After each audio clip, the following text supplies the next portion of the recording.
We shall move to questions without notice. Are there any questions? I give the call to the Honourable the Leader of the Opposition. Yeah. My question is to the Prime Minister. When was the government advised that 6 shipments of vital fuel supply bound for Australia were cancelled? And as of today, how many ships have been cancelled?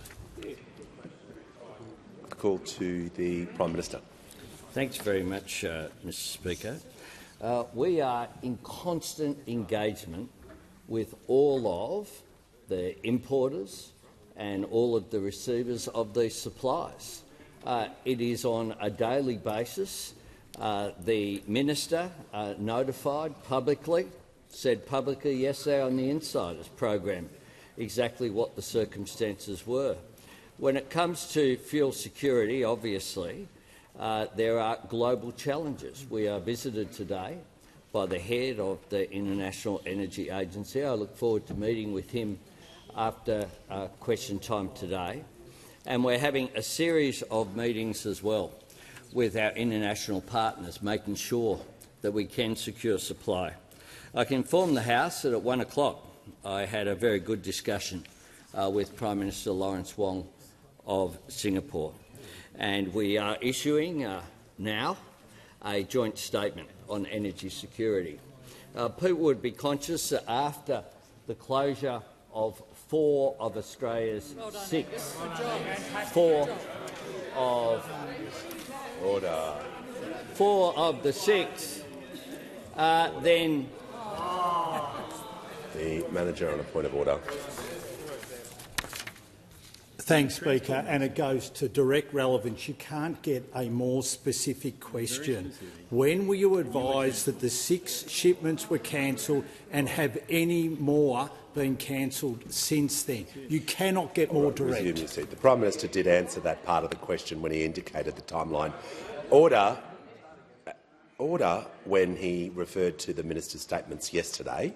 So I'm listening carefully regarding that part of the question, but the Prime Minister is now giving information to the House on fuel security and fuel arrangements, and I assume that will also deal with the second part of the question, was about fuel supply and any cancellations. So the Prime Minister is being directly relevant. He did address the first part of the question that the Manager raised in maybe the first 20 seconds of his answer. Speaker, I find it extraordinary that they would interrupt an answer talking directly about what has happened in the last hour to secure Australia's energy security. And the statement that we have said is we are committed to working together to strengthen energy supply chain resilience, including by deepening regional cooperation, accelerating renewable energy transition, addressing unjustified import and export restrictions and maintaining open trade flows. We are talking with our partners in Korea, in Japan, in China, in Singapore. We are engaged. We are reliable partners when it comes to energy security, and we expect that to be a two-way flow. And I tabled the joint statement on energy security by myself and Prime Minister Wong. Call to the honourable member for Whitlam. Thank you, Mr Speaker. My question is to the Prime Minister. Can the Prime Minister update the House on the impact of the war in the Middle East and outline the action being taken to boost Australia's fuel security and supply? Call to the Prime Minister. I thank the member for Whitlam for her question, and we know that the war in the Middle East is impacting Australia like it's impacting the entire world. Big spikes in demand for fuel have pushed prices up, and there are shortages in some areas as supply chains work to keep up. We know that that is causing frustration. That's why our government is taking action with a plan for Australia's fuel security, by securing fuel supply for Australian industry and households, cracking down on price gouging through the actions of the ACCC, shielding Australians from global energy price spikes, focusing on stability and affordability for gas users in particular. Of course, that's critical for the manufacturing sector, and we're strengthening our resilience to future shocks We've released 20% of the national fuel reserves, so more fuel gets to where it's needed. And we've made sure that all the fuel made here in Australia is used here in Australia. And we've given Australian oil refineries the certainty that they need to make more fuel here. When we left office, there were 6 of those refineries. When we returned to office, there were 2. There were 2. But we've made sure that we still have 2. With the announcements that we have made. And last week, National Cabinet established a fuel supply task force. I've early on today spoken with Singaporean Prime Minister Lawrence Wong, and we're continuing to engage. All of this action builds on our agenda of the past 4 years to strengthen our national resilience and our economic security, investing in a future made in Australia, making more things here as a critical part of our agenda for government, keeping industry on shore, building our sovereign capability and our resilience. Now, we'll work calmly, methodically, always in the national interest, building on what we've achieved, working together, shielding our nation from the worst of global uncertainty. Give the call to the Leader of the Opposition, the Deputy Leader of the Opposition in the House of Representatives. Thank you, Mr Speaker. My question is to the Minister for Energy. Order. When was the Minister advised that 6 shipments of vital fuel supply bound for Australia were cancelled, and how many ships have been cancelled to date? Give the call to the Minister for Climate Change and the Minister for Energy. Thank you, Mr Speaker. I thank the honourable member for his question. As the government has made crystal clear in recent days and weeks, every expected delivery of fuel has arrived on schedule to this point. We have also made crystal clear at every opportunity that there has been uncertainty from mid to late April onwards. That's been consistent. That has been consistent in every single statement we've made. As the Prime Minister has indicated, we're in constant contact. I have spoken to the Chief Executives of Ampol and Viva every day, in effect, sometimes several times a day. Sometimes several times a day, the Chief Executives of the 2 refineries in Australia. They have been advising me of the uncertainty from mid-April onwards. They have also been advising me more recently of the 6 cancellations, which is still the current number, and several of those have been replaced with new sources. As I said very transparently on Insiders yesterday, hid it away in an interview on the ABC, that 6 out of the 81 expected deliveries over that time have been cancelled or deferred and have now, to at least some degree, been replaced with new supply. Order. Give a call to the honourable member for Banks. Thank you, Mr Speaker. My question is to Minister for Climate Change and Energy. How is the Middle East conflict impacting global energy and fuel supply chains? What actions has the government taken to ensure Australia is prepared? Give a call to the Minister for Climate Change and the Minister for Energy. Thank you very much, Mr Speaker. I thank my honourable friend for the question. And whether it is liquid fuels in petrol or diesel or electricity, we enter this international crisis, which the visiting Chief Executive of the International Energy Agency has said is the worst we have ever faced today.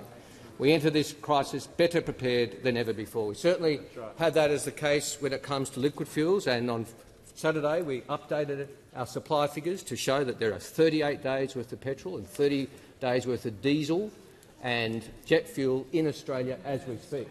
In Australia, Mr Speaker, held where Australian strategic reserve should be. So we are able to release some of that in relation to diesel and petrol, on the condition that it flows to regional Australia, and more than 500 million litres is flowing to regional Australia as we speak. Minister will pause. The member for Lyon has been injecting 14 times in 10 minutes. That is completely unacceptable. We had a lot of interjections the last fortnight. I'm giving everyone fair warning right now. That's not going to be the same that happened last fortnight. So the member for Lyon will remove herself from the chamber for continual interjecting.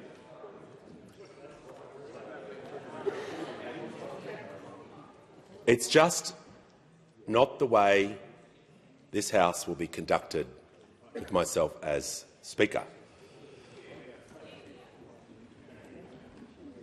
when the House comes to order, when the Leader of the Opposition ceases interjecting or responding, when everyone ceases interjecting then.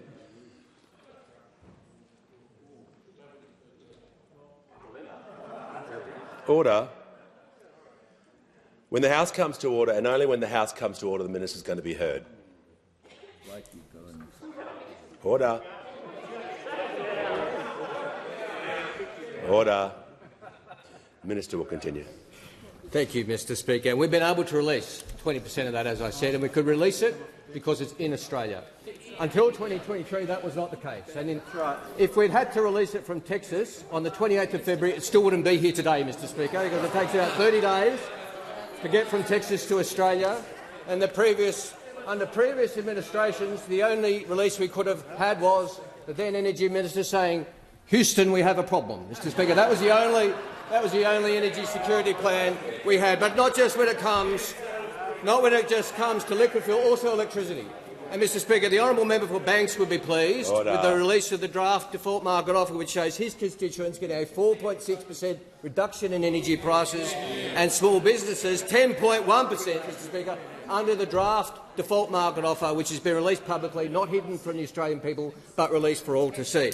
And also, Mr Speaker, I am pleased we are better prepared for this crisis because we are saving more renewable energy for the night through the day, and that reduces our reliance on gas. In the last summer of the previous government, we used 2.7 terawatt-hours worth of gas. In this summer just gone, 1.5 terawatt-hours. A very big reduction in gas use, which means we are less exposed to gas prices, and that is in no small part due to home batteries, Mr Speaker. And I am pleased to tell the House that since the 1st of July we have installed 286,831 home batteries, and 1,987 of those have been in the electorate of Banks. And also, Mr Speaker, for those Australians who have not been able to access those, the member for Banks and I the other week launched the Padstow Community Battery, which will enable access to renewable energy to 10,000 houses in his electorate, Mr Speaker. 10,000 houses for the Padstow Community Battery. Now, all this not only leads to reduced energy prices and lower emissions, but increased sovereign capability when it comes to energy, Mr Speaker, because the sun does not need to go through the Straits of Hormuz and Vladimir Putin cannot interrupt the wind in Australia. It makes our energy system more resilient, more reliable, more sovereign. We on this side of the House think that's a good thing. Before I call the member for Ryan, I'll just do some quick acknowledgements for the House. I'm pleased to inform the House that present in the gallery today is Joe Kelly, the member for Greenslopes in the Queensland State Parliament, accompanied by Dave McDermott, the chair of Parkinson Queensland, as guests, the member for Griffith. Give a call to the honourable member for Ryan. Thank you, Speaker. My question is to the Prime Minister. Corporate profiteering by big gas corporations skyrocketed after the invasion of Ukraine, causing rising power bills, and it's happening again thanks to Trump and Netanyahu's war on Iran, which you support. These corporations literally take Australian gas for free and make obscene profits from it. Will you put a 25% tax on gas exports? Call to the Minister for Resources and the Minister for Northern Australia. Thank you very much, Mr Speaker, and I thank the member for her question. Just to clarify, the budget will be delivered in May, and I'm not going to comment on any processes in the meantime. I would just clarify that the oil and gas industry contributed almost $12 billion in taxes in 2023-2024. We reformed the petroleum resources rent tax to deliver a fairer return to the Australian community from their natural resources. Those changes to the PRRT ensure that offshore gas companies pay more tax sooner, as I said, deliver a greater return to the Australian people. These changes provide industry and investors policy certainty to allow sufficient supply of domestic gas and ensure Australia remains a reliable international energy supplier and investment partner. And as everyone would imagine, everyone knows here, that's very important, and important now more than ever. We are working to ensure multinationals, including gas companies, pay their fair share of tax in Australia. Obviously, the PRRT only applies to offshore tax exporters as opposed to those that are onshore in Queensland, which is a different matter. But nonetheless, all of the gas companies do pay a significant amount of tax in this country. They also employ over 80,000 Australians and contribute quite heartily to the regions right around the country. And I thank the member for her question. call to the honourable member for Sturt. Yeah. Thank you, Speaker. My question is to the Prime Minister. How is the Albanese Labor government working with the Malinauskas government to deliver for South Australians? How will this also benefit all Australians? Call to the Prime Minister. I thank the fantastic member for Sturt for the question. It was a pleasure to be with the member for Sturt on Saturday with Jen Roberts, our candidate for Hartley, and the newly elected member for Hartley, along with Premier Peter Malinauskas. And I do want to take the opportunity to congratulate the Premier of South Australia on his outstanding election victory. The result reflects the focus, energy and determination of the South Australian government, working closely with the national government as well on matters that make a real difference to the lives of South Australians. On Friday, I was in Whyalla at the, of course, steel facility there, and talking with workers who would have now been unemployed were it not for the joint intervention by the federal and the South Australian government to make sure that we continue to make steel here, that we continue to create those jobs which are good jobs. When I went with Premier Malinauskas a year ago, there were 7 apprentices at that site. Today there are 76. Yeah. It is employing more, training more, contributing more to prosperity. And the other group that we met there was, of course, many of the contractors as well, the suppliers who make a difference. If you take away that facility from Whyalla, it would indeed really suffer. But because of that work, it has made an enormous difference for our sovereign capability going forward. In addition to that, we have very important agreements that we've signed with the South Australian government. The hospitals agreement, that's making an enormous difference, the opening of urgent care clinics and making a difference there, as well as, of course, properly funding every single school in South Australia. South Australia is leading the country when it comes to building more new homes, including just one of the sites I went to in the northern suburbs there, along with our member, 17,000 additional homes. 7,000 of those reserved for first home buyers, making an enormous difference going forward. And of course, South Australia is front and centre of our AUKUS arrangements, of the nuclear-powered submarines. We're training people, the connections that are there with the trade schools that have been established under the Malinauskas government, providing those career opportunities and secure work for South Australians as we go forward. More homes, more jobs, more Australian manufacturing.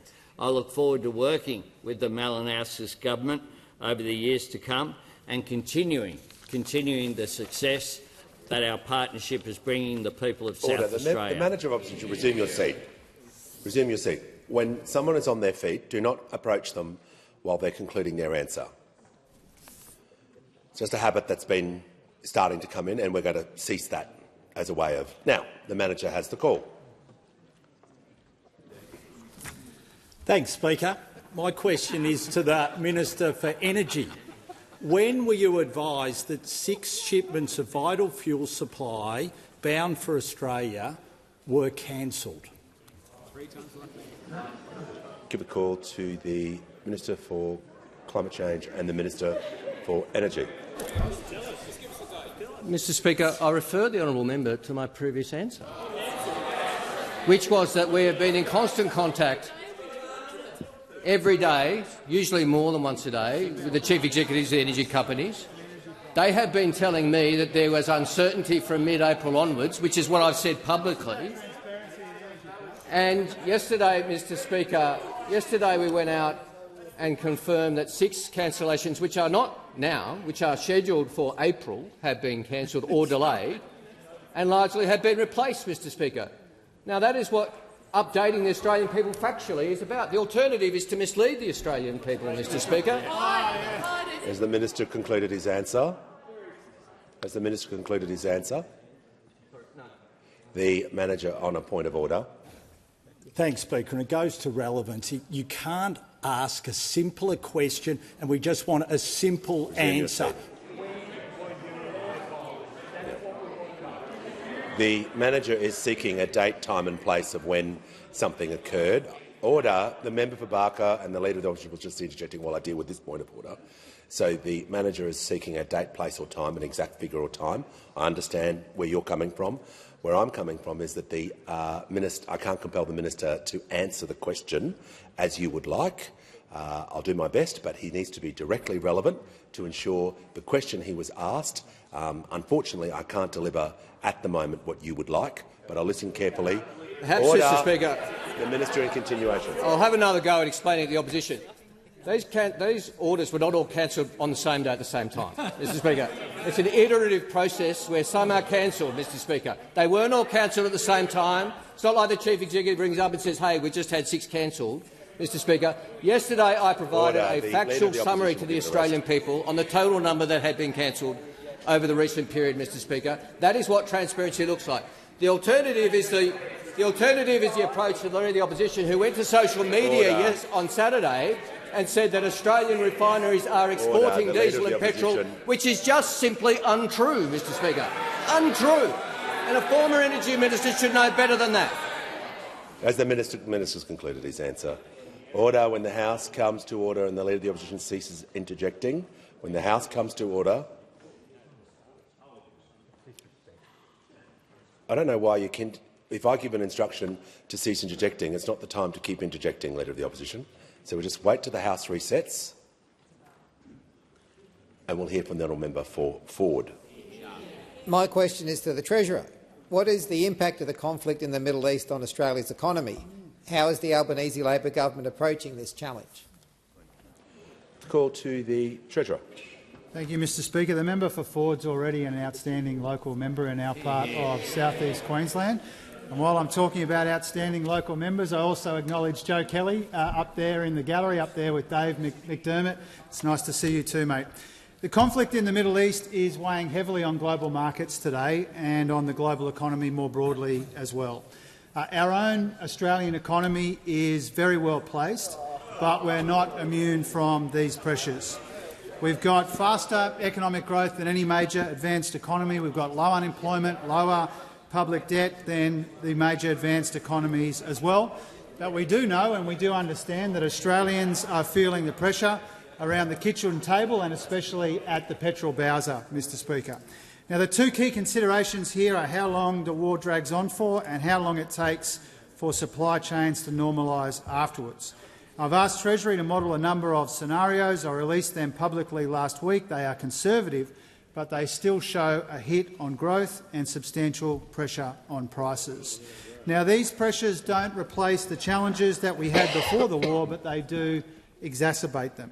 And that's why we are taking a number of steps, as the Energy Minister and the Prime Minister have already mentioned in today's question time, releasing hundreds of millions of litres of fuel, temporarily amending the fuel standards, working with international partners, and also empowering the ACCC to go after any suppliers or retailers who are doing the wrong thing, with the tougher penalties that I'll introduce to this parliament later this week. And they're also working with the industry to get supply where it is most needed. I also wanted to alert the House, Mr. Speaker, to a meeting I convened on Friday of the Council of Financial Regulators, which was to ensure that our markets are operating properly and that they are working through and thinking through all of the risks, Mr. Speaker. But we do have a strong, well-regulated and resilient market, but we are not complacent about that, and nor are the financial regulators, Mr. Speaker. Now, this conflict that we're seeing in the Middle East is the major influence on our economy, and it will be a major influence on the budget as well. Now, we will continue to work through these issues in a considered and methodical way, but also in an urgent and decisive way as well, Mr. Speaker. We know that Australians are feeling the pressure at the petrol pump and around the kitchen table.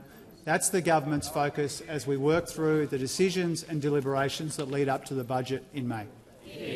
Call to the member for Flinders. Thank you, Speaker. My question is to the Minister for Climate Change and Energy, and I refer to the national fuel crisis.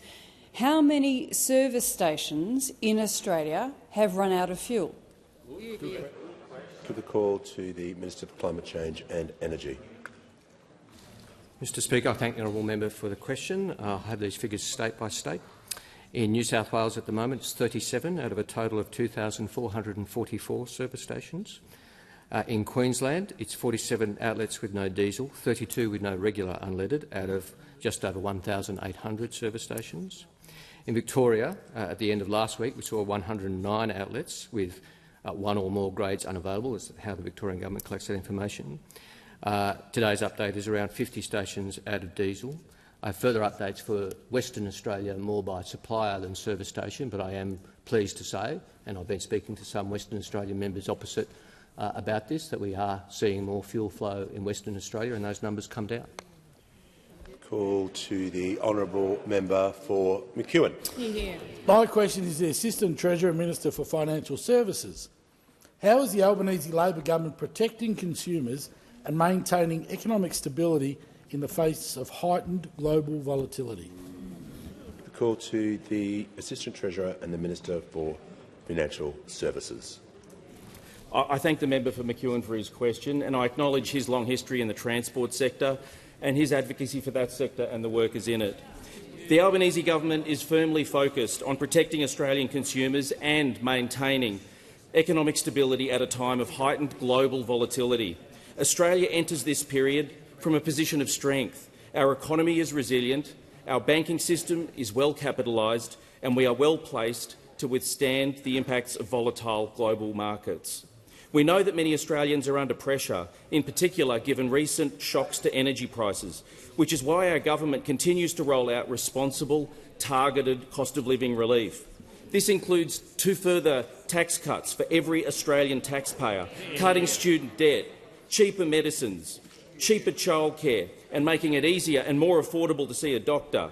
We're also backing increases to minimum and award wages, delivering cheaper energy, free TAFE and boosting government-funded paid parental leave.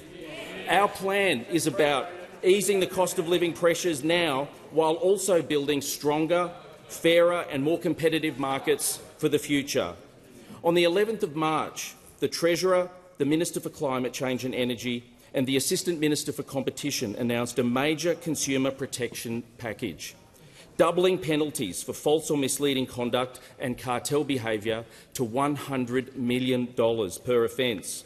This is a 10-fold increase since we came to government.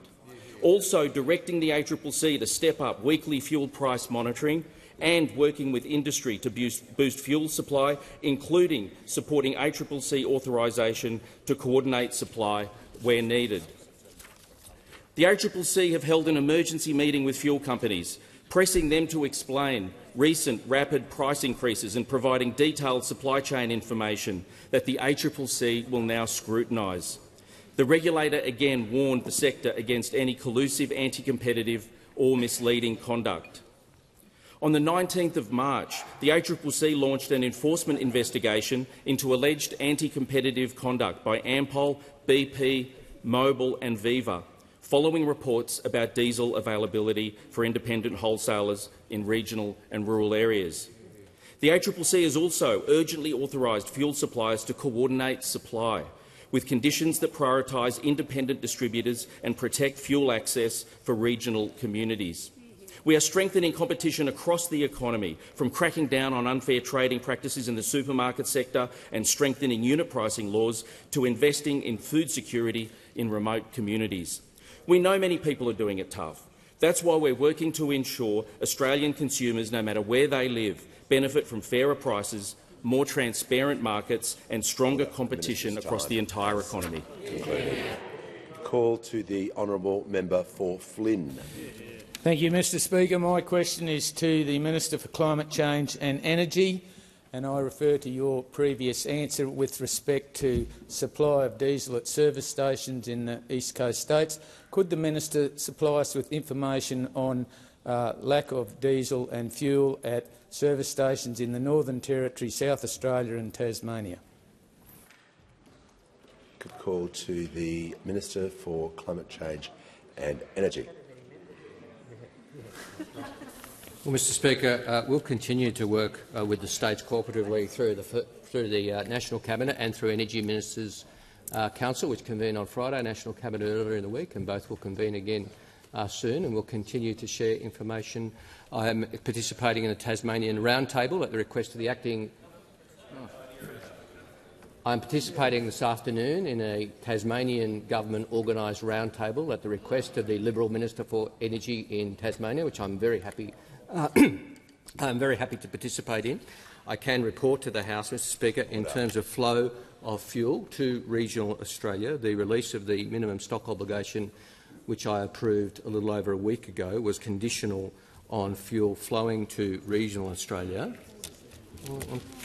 Well, the minister was asked a question about. Yeah. Resume your seat. Resume your seat. Resume your seat. Resume your seat, and the manager is now warned. Do not approach the dispatch box.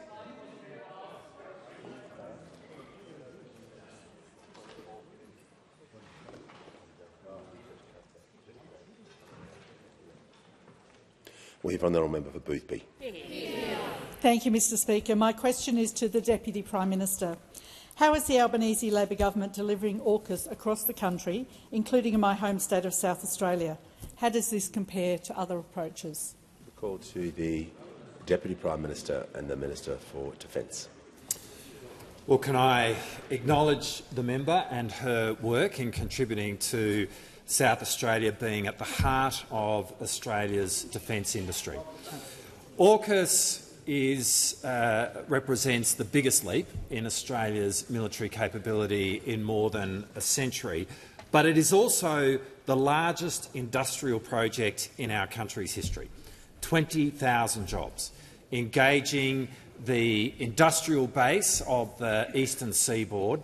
It already represents the biggest diversification in the West Australian economy in decades, and it will see our future submarine built in South Australia at the Osborne Naval Shipyard.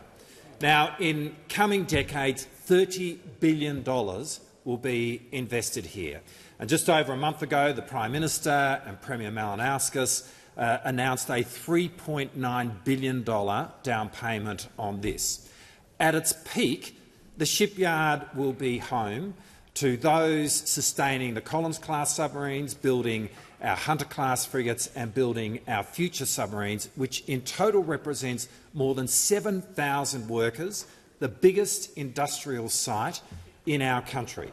We will see steel being cut on our future submarines by the end of the decade.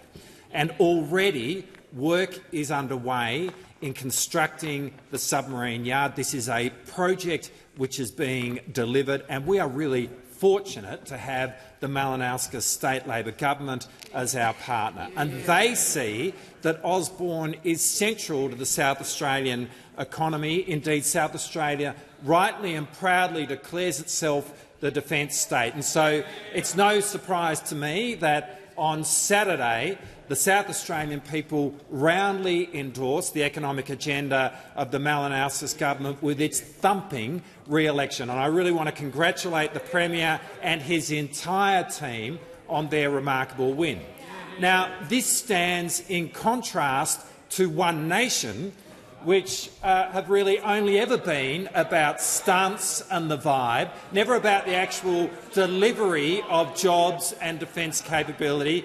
It also stands in contrast to the Coalition, because when they were last in government, they— Look, the minister was asked about how does this compare to other approaches, so he is dealing with that. So it's going to be very difficult to take a point of order. Yeah. Don't worry, I'm keeping an eye on these questions, trust me. So the minister is being directly relevant because he was asked about comparing directly to other approaches. So of course he's going to talk about other parties and other approaches. Yes, the call. Well, the Coalition declared that South Australians could not even build a canoe. Indeed, they tried to take the build of our future submarine offshore, and then they literally failed to deliver in the attack class program. Well, that is very different to Labor, because the Albanese and Malinowskis Labor governments in partnership are delivering the Osborne Naval Shipyard, which will be a cornerstone of the South Australian economy for decades to come. The call to the honourable member for Wentworth. This question is for the Treasurer. The war in the Middle East is driving gas price spikes, which is great for resource company revenue, but Australians are hurting. This boosted revenue is not a reward for wise investment decisions. It is a byproduct of an unexpected war. Will you impose a windfall tax, as other nations did in 2022, to ensure Australians get a fair share of this wartime windfall from their natural resources? Call to the Treasurer. Thank you, Mr Speaker, and thanks to the member for Wentworth for her question. I wanted to acknowledge the substantial amount of work that the member for Wentworth does when it comes to thinking through options for tax reform, and I also wanted to acknowledge that on the specific question that the member for Wentworth has asked, there are a range of views about the best way forward on that front. From the government's point of view, we haven't changed our policy on that. Our big focus, as you can tell from answers from the PM, the Energy Minister and others, is fuel security. That's our big focus and our big priority, releasing more fuel, securing more fuel in international markets, working with the ACCC and the like. Now, of course, more than believe that it's necessary that Australians receive a fair return from the natural resources that they own, we have taken some steps in the course of the life of this government to make sure that offshore gas companies, for example, pay more tax sooner. That was the motivation behind the changes to the PRRT that we landed in the course of the last parliament. And what that meant was the number of entities paying that PRRT went from 11 to 16 in the most recent data, and you can see that the combination of company tax and PRRT paid by the oil and gas sector has gone up compared to the pre-COVID average. Once again, though, I acknowledge that there are a range of views about it. For our part, when it comes to tax, the big focus is on those tax cuts that we're rolling out in July and next year in July as well, opposed by those opposite but voted for by the member for Wentworth, and any further steps on tax reform would be a matter for Cabinet in the usual way. The call to the member for Melbourne. Thank you, Speaker. My question is to the Minister for Health. How is the Albanese Labor government making medicine cheaper for all Australians? How do cheaper medicines help strengthen Medicare after a decade of cuts and neglect? The call to the Minister for Health and Ageing, the Minister for Disability and the National Disability Insurance Scheme. Thank you, Speaker, and thank you to the member for Melbourne, who is such an amazing advocate for a stronger Medicare. I particularly want to thank her and the member for Maribyrnong for their tireless work in securing a long-term future for that inner Melbourne icon, CoHealth, which we're working on very hard together. But the member also knows how important a strong PBS and cheaper medicines are for her community, Mr Speaker.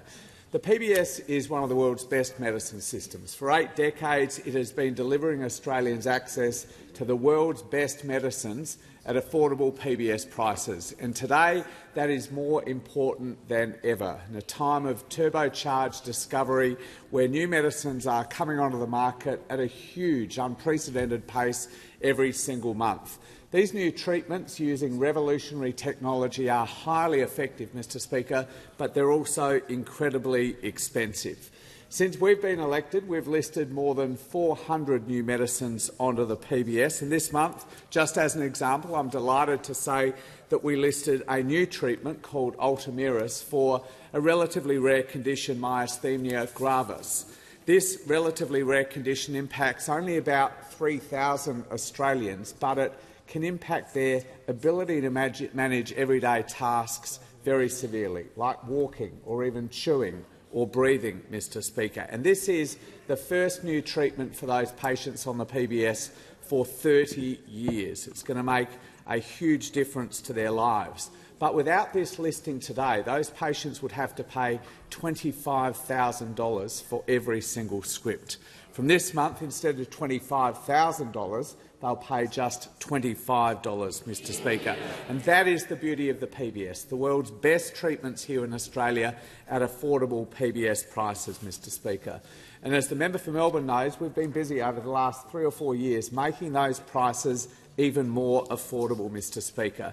Since we were elected in 2022, Australia's pensioners and concession card holders have received about 90 million scripts completely free of charge as a direct result of the changes we made to the safety net, Mr Speaker. And their maximum script price, Australia's pensioners, will be locked in at $7.70 and frozen for the rest of the decade, Mr Speaker. And for those many Australians who don't have the benefit of a concession card, general patients, their PBS script prices are now no more than $25, the same price they were way back in 2004, Mr Speaker. These changes already have saved Australians more than $2.3 billion at the pharmacy counter, with more being saved every single day, Mr Speaker. It's good for their hip pocket, but it's also incredibly good for their health. Call to the Leader of the Nationals in the House of Representatives. Thank you, Speaker. And my question is to the Minister for Agriculture, and I refer to the national fuel crisis. Fertiliser Australia has written to the government warning that further shipment disruptions will, and I quote, have catastrophic impacts on domestic agricultural output in the 2026 season. Given that the price of fertiliser has doubled, what is the government's plan to secure fertiliser for Australian farmers? Call to the Minister for Agriculture, Fisheries and Forestries. And I do want to thank the member opposite for that question. And obviously fertiliser, as I said last week, is a significant input into our agriculture sector, and it is very important. And I've certainly been working with the Minister of Industry to see what we can do in relation to fertiliser in Australia. As I said last week, we have enough fertiliser either in Australia or on ships in terms of the initial cropping season. And certainly we're getting a lot of input from farmers about fertiliser prices, and we have been working with the AUKUS about how we work with them, as we have in relation to fuel for fertiliser and what needs to be done there, so that we can ensure that fertiliser is getting to the people that need it most. As a government, we are aware that some cargoes booked for Australia are delayed in the Persian Gulf, and we continue to monitor it. We do source urea fertiliser from other regions, and we're working with industry to seek alternative supplies. In the same way, as I said, that we are working with the ACCC and industry for fuel, we are working with them in relation to fertiliser. We do continue to monitor this situation, and I'm having weekly meetings with the agriculture sector in relation to fertiliser, and we're in regular contact with Fertiliser Australia on how we might first source more fertiliser as Australian farmers need it. And we have been doing the work to make sure that Australian farmers can have certainty when it comes to future crops. Call to the honourable member for Adelaide. Thank you, Speaker. Speaker, my question is to the Minister for Employment and Workplace Relations. How is the Albanese Labor government delivering for workers, including in South Australia? How does this compare to other approaches? Call to the Minister for Employment and Workplace Relations. Thank you, Speaker. I'd like to thank the member for Adelaide for his question. Of course, he is a proud South Australian, always standing up for the City of Adelaide, but of course the whole of South Australia in this place. Now, the Albanese Labor government's #1 focus is delivering cost of living relief while building Australia's future. Our Labor government has delivered significant workplace changes and investment in critical industries to deliver better outcomes for working Australians, including, of course, for South Australians. I'm very pleased to inform the House that, in good news in my home state of South Australia, more people are in work and, of course, they are earning more. Now, in the last 4 years, South Australia's unemployment rate has dropped from 5% in March 2022 to 4% in February 2026. That is an extra 90,000 people in work, and that is good news. And compare that to 4 years ago, the average South Australian full-time worker is now earning an additional 19% extra in wages. Again, good news for South Australians. 200,000 workers in South Australia are benefiting from our government's advocacy to the Fair Work Commission for a real wage increase to the minimum wage. And of course, these workers are also benefiting from the action our government took to protect penalty and overtime rates. Now, we are creating well-paid jobs in South Australia, and it hasn't happened by accident. It's because of state and federal governments working together to deliver. The state Labor and federal governments have worked in close partnership and have jointly invested to back over 1,000 workers at the Whyalla Steelworks. Action was critical not only to save jobs in South Australia, because it is in our national interest that we have structural steelmaking capacity in this country. And together with the Malinowskis government, we've made significant investments in the AUKUS program to secure Australia's defence future, capability and, of course, the lasting prosperity for jobs in the state of South Australia. Now, this investment will directly create close to 10,000 highly skilled, well-paid jobs in South Australia alone. And this will provide enormous economic opportunity to lift skills, wages and living standards for generations to come. Not only is this a good thing for South Australia, but is a good thing for the country. And of course, with the re-election of the Malinowskis Labor government, our two governments will continue to work to deliver for South Australians. This is in sharp contrast to the coalition who dared Holden to leave South Australia when they were last in government. They destroyed local car manufacturing. It's only this government that will deliver for South Australia. Call to the honourable member for Warringah. Thank you, Mr Speaker. To the Treasurer, I refer to your previous answer. Treasury has downgraded predicted revenue from the PRRT at successive budgets. Will you admit that the government got it wrong and properly secure revenue for Australians from its gas at a time when Australians, primary producers and small businesses need targeted support to meet rapidly increasing costs? The call to the Treasurer. Thank you, Mr Speaker. As the honourable member says, I answered part of this question a moment ago in regards to the additional part of it. What we've been able to ensure is that there is more tax paid sooner than would otherwise have been the case.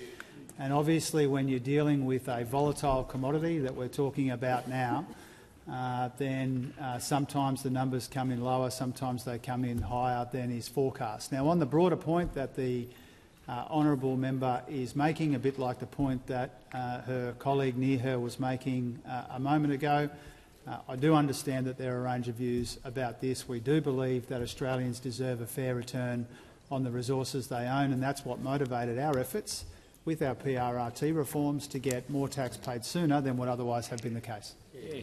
Call to the honourable member for Spence. Thank you, Mr Speaker. My question is to the Minister representing the Minister for Industry. How is the Albanese Labor government working with the South Australian government to back steel workers in Whyalla?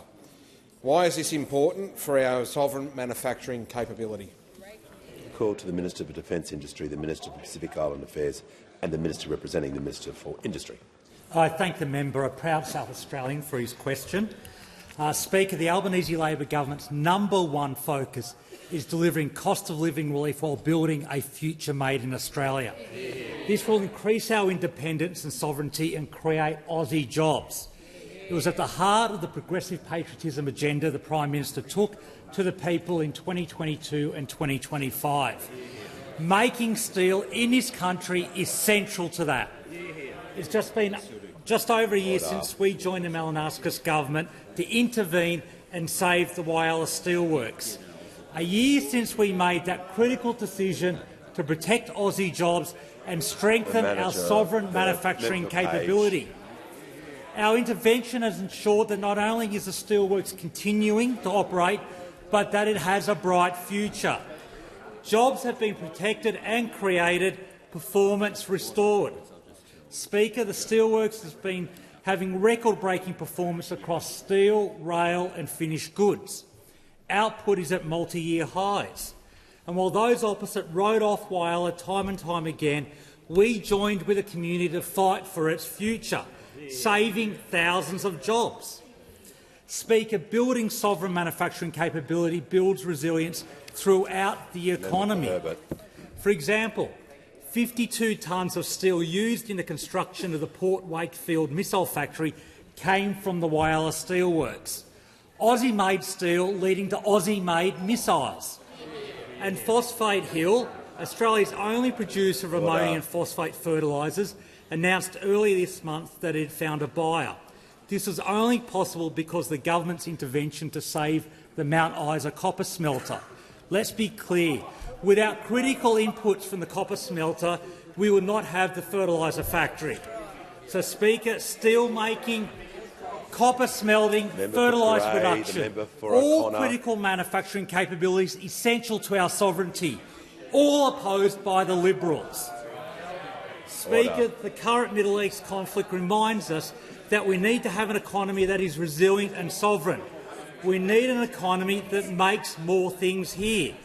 So when those opposite attack a future made in Australia, they weaken our sovereignty and weaken our resilience. We also need an economy where we train and skill up Australians for jobs that build our sovereign capability. A year ago, there were 7 apprentices at the Whyalla Steelworks. Today, it's more than 70. And now we're in a position where we've got 5 serious bidders looking at purchasing the steelworks. That's great news for workers, great news for Whyalla and great news for Australia. The call to the member for Lindsay. Thank you, Mr Speaker. My question is to the Minister for Energy. I refer to your previous answer where you said that shipments carrying vital fuel were cancelled over a period of time. When were you notified that the first shipment was cancelled? Give the call to the Minister for Climate Change and Energy. I refer the honourable member to my previous answers. Give the call. Order. Members on my left. Give the call. Order. Give the call to the member for Macon. Thank you, Mr Speaker. My question is to the Minister for Housing, Homelessness and Cities.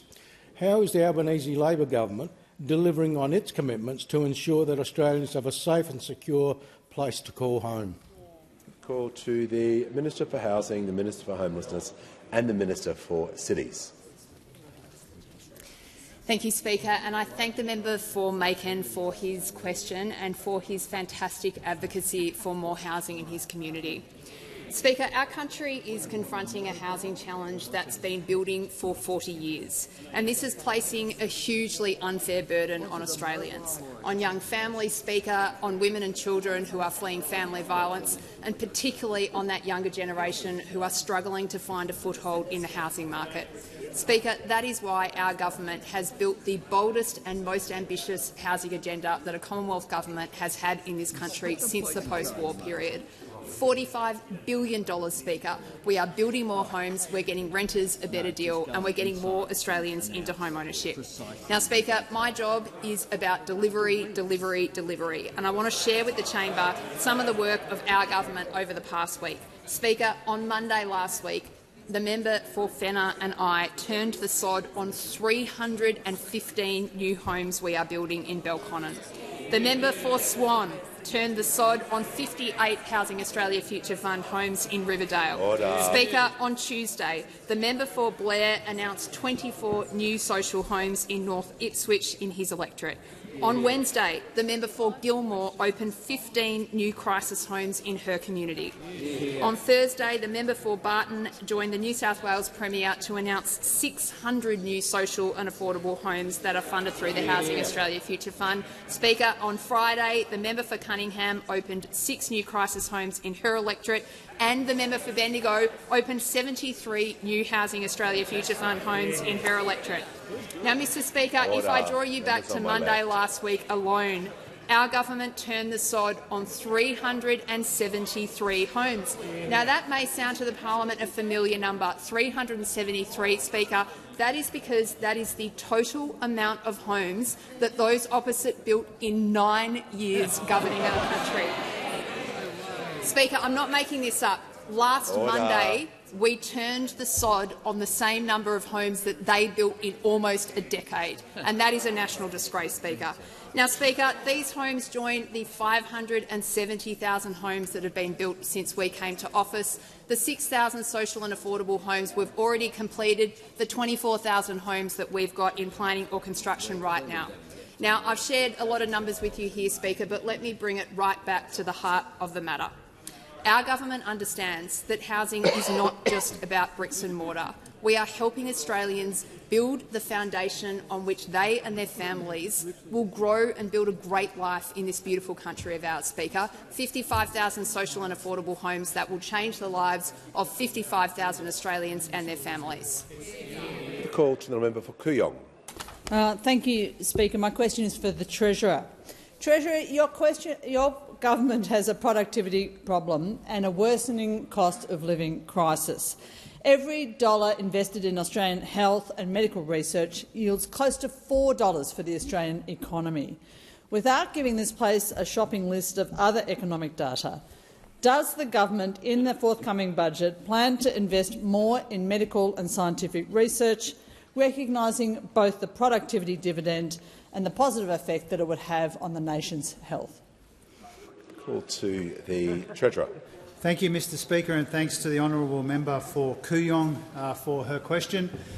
This government, very enthusiastic, very substantial investors in research, including medical research. I pay tribute to my colleague here and thank him for a number of conversations that we've had in the lead-up to the budget in May about this really important question, because we do understand, we do appreciate the link between good research and better outcomes when it comes to productivity and a stronger economy more broadly.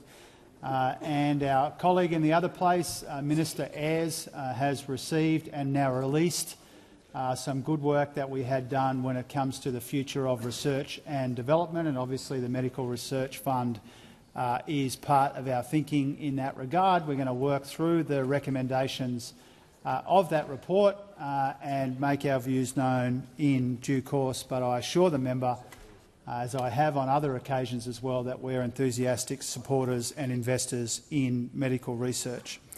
Now, when it comes to productivity, the beginning of her question, it's important to remember that we've had a productivity challenge in our economy for the last couple of decades now, not just the last couple of years.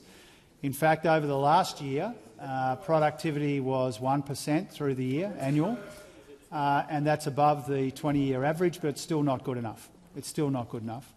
And market sector productivity was 1.5 in the most recent data. It means it's grown for 5 quarters in a row, but again, we need to do much better to deliver the higher living standards that our people need and deserve. And so I assure the member, the honourable member, that as we work through these issues with productivity, we work through the report on research and development, that will continue to play an important role in the productivity agenda that we already have rolling out, ambitious agenda, but also in the additional steps that we're considering between now and the May budget. Call to the honourable member for Swan. Thank you, Mr Speaker. My question is to the Minister for Skills and Training. How is the Albanese Labor government helping more Australians get the skills they want for the jobs we need with fee-free TAFE and apprenticeships? Are there any risks to this program? Call to the Minister for Skills and Training. Thanks, Speaker, and thank you to my friend, the member for Swan, for her question. She's an incredible advocate for learners and apprentices in her community, and I saw that when I went with her to see students at Bentley TAFE to celebrate a $2 million commitment that we made to deliver a state-of-the-art commercial training kitchen through the TAFE Technology Fund. TAFE is breaking down barriers and setting up Australians for the future, and free TAFE is, of course, at the very core of this. This was a policy that this Prime Minister took the 22 election. Australians voted for it, and we have delivered it. And just last week I announced that we've reached nearly 750,000 free TAFE enrolments, 742,000 so far, almost 250,000 course completions, 245,000, plenty more on the way. And this means more opportunities for young Australians like Blake, who I met while he was completing his Cert 2 in carpentry. And for someone like Blake, it means more opportunities after Free TAFE 2 as he moves into his career, because the key apprenticeship program is offering $10,000 in incentives to new housing apprentices, people like Blake, to help with the cost of tools and transport, so they can play their part in meeting our national priorities, like building more homes for Australians, more than the 373 social homes the Minister for Housing was just talking about. And, Speaker, in just the first 6 months of this program, more than 11,000 apprentices have commenced in housing through the Key Apprenticeship program, a program that, importantly, is not just helping apprentices but also their employers, the vast majority of which are small businesses. So, Speaker, you'd think the Coalition would support programs that are making a real difference, helping Australians get a good start in great careers and making a contribution. But, of course, the former Leader of the Opposition infamously said of Free TAFE that Australians don't value what they don't pay for. But what about her replacement? Well, we don't know, because it would mean actually saying the word TAFE in Parliament, something he hasn't done in more than a decade, since his idol Tony Abbott was Prime Minister. And he should also clarify for the thousands of apprentices and the thousands of people who employ them his position on the Key Apprenticeship program, given his shadow minister calls it wrong and talks about throwing good money after bad money. Now, Free TAFE is getting thousands of Australians new qualifications in areas of need. We think that's a good thing. The Key Apprenticeship program is backing in thousands of housing apprentices. We think that is a good thing too. Labor, and only Labor, is backing Australians like Blake, backing them to get skills they need for the jobs we need doing. Call to the honourable member for Monash. Thank you, Mr Speaker. My question is to the Minister for Climate Change and Energy. Has the minister sought or received advice from his department on the implementation of fuel rationing? Good. Call to the Minister for Climate Change and Energy.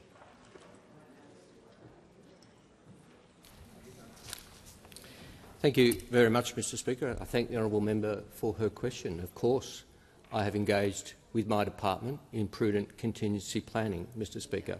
As I indicated again on the weekend, the establishment of a national fuel emergency would be a very significant step. It's never been done. That's what would be required. However, states have considerable powers. That's why that's outlined in the National Liquid Fuel Emergency Response Plan, which was agreed by COAG in 2006. That indicates that voluntary restraint, i.e. public information campaigns requesting people to save fuel, would be the first step, and that only after that would any further actions be considered. I made clear, Mr Speaker, yesterday I think we're a long way from that, but of course the Commonwealth and the states will work together for prudent contingency planning in a very challenged international environment. Call to the honourable member for Bean. Thanks, Speaker. My question is to the Minister for Aged Care and Seniors. How is the Albanese Labor government delivering meaningful aged care reforms for older Australians after a decade of neglect? A call to the Minister for Aged Care and the Minister for Seniors. Thank you, Mr Speaker. I thank the member for Bean for his question. He does a fantastic job representing the people of Bean, including my old stomping ground of the Tuggeranong Valley. Mr Speaker, there's a critical feature of this Albanese Labor government. We listen and then we deliver. We listen to the Royal Commission, we listen to older Australians and their families. We listen to the workers and the providers who know this system inside and out. And then we got on with fixing it. The sector told us that older people needed rights, not just rules. So we delivered Australia's first ever Statement of Rights, enshrined in the new Aged Care Act that came into effect on the 1st of November last year, the first wholly rebuilt act since 1997. Older Australians told us they want to stay home for longer, with support that enables them to maintain independence and dignity. So we delivered Support at Home, along with 83,000 additional home care places. And advocates told us that aged care places should be allocated to people, not providers. So we changed that too. Aged care places are now allocated directly to the individual. More choice, more control, more dignity. Providers told us we need more beds, and we need them in the places where demand is greatest. So this month we announced a further $115 million through the Aged Care Capital Assistance Program, targeted at hotspots in Adelaide, Illawarra, Perth and the Hunter, with an expression of interest process designed to get beds open within 2 years. That takes our total ACAP investment to over $1 billion since 2022, more than any other government in Australian history. These aren't promises, they're real bets. They're older Australians getting care closer to home sooner. And aged care workers, Mr Speaker, told us that they were undervalued, underpaid and stretched to breaking point. So we delivered the biggest pay rises in the history of aged care, 4 rounds of fully funded increases. Thanks to these pay rises, the average registered nurse in aged care is now earning $28,000 more a year. That's $550 more every single week. Mr Speaker, those opposite spent 9 years in government. They had the same Royal Commission, the same reports, the same workers, the same families, the same older Australians telling them what needed to change. They didn't listen and they didn't deliver. Aged care is a fundamental promise that this country makes to older Australians, that when the time comes they will be safe, they will be seen and they will be cared for with dignity. This government listens, this government delivers, and we are keeping that promise. The call to the honourable member for Cook. My question is to the Minister for Climate Change and Energy. I refer to a report in the Daily Telegraph titled "New South Wales Fuel Crisis Sparks Min's Government to War Game Emergency Powers to Ration and Divert Petrol and Diesel." Has the minister been briefed by the New South Wales Government or any other state government or territory governments on fuel rationing? The call to the Minister for Climate Change and Energy. Well, Mr Speaker, I thank the honourable member for his question. And as I indicated in previous answers, literally there was a meeting of state and territory ministers with me on Friday. Literally. And as I indicated on Friday, we compared notes on contingency planning, Mr Speaker, and our respective powers. There is no Watergate here, Mr Speaker. That is what I announced on Friday. And as I indicated to the member for Monash before, there is the National Liquid Emergency Plan, which was agreed by all governments in 2006 and endorsed by all governments since then as a gradation of changes. And in this environment, Mr Speaker, I would also remind all honourable members of the need for factual information when communicating with the public. I would remind the member for Cook, Mr Speaker, of the need for factual information when communicating with members of the public. I remind the member for Cook that when he went on social media yesterday and said the Australian government is forcing diesel and petrol to be exported, that is a lie, Mr Speaker. Order. Order. The member for Cook will withdraw that. Thanks, Member Cook. Give the call to the honourable member for Bendigo. Thank you, Speaker. My question is to the Prime Minister. Can the Prime Minister update the House on the visit to Australia by the President of the European Commission, Ursula von der Leyen? How does this visit further Australia's national interests? Call to the Prime Minister. I thank the member for Bendigo for her question. And earlier today, a senior delegation from the EU, led by President Ursula von der Leyen, arrived in Sydney. And tomorrow she will address our parliament, the first woman to address our parliament as a leader of a country or a group of countries when it comes to Europe, the 20th world leader to address our parliament. This is a milestone moment for the relationship between Australia and the European Union, such an important relationship. The European Union represents the world's second biggest economy, and it's already Australia's second biggest trading partner. Our two-way trade is worth some $109 billion.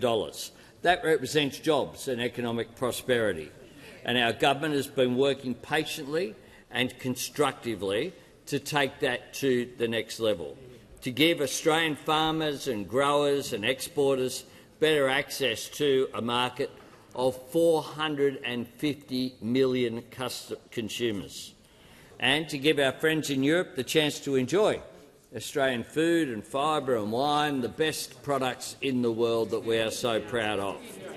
Closer engagement matters for our prosperity. 1 in 3 of Australian jobs is trade dependent, and this follows the work that we've done, repairing the relationship with China, establishing the free trade agreement with the UAE to open up those markets, engaging as well with ASEAN and through APEC as well with our traditional partners and our partners in this region. The upgrade in the relationship with Indonesia, with India, all makes a difference for us. A free trade agreement with Europe would, of course, strengthen that even further. But as well, we need to engage with Europe on matters of security. Australia has, on a bipartisan basis, been unequivocal in our support for the struggle of the Ukrainian people against Russia's illegal invasion. That will remain the case, and we continue to participate in the coalition of the willing. A security and defence partnership with Europe will deepen that relationship. In a more volatile world, closer partnerships with trusted friends are more important than they've ever been, not just a safeguard against uncertainty, but as a foundation for greater prosperity and greater security. We'll look forward to welcoming President von der Leyen tomorrow. I'm sure it will be a great success. And on that note, Mr Speaker, I ask that further questions be placed on the notice paper.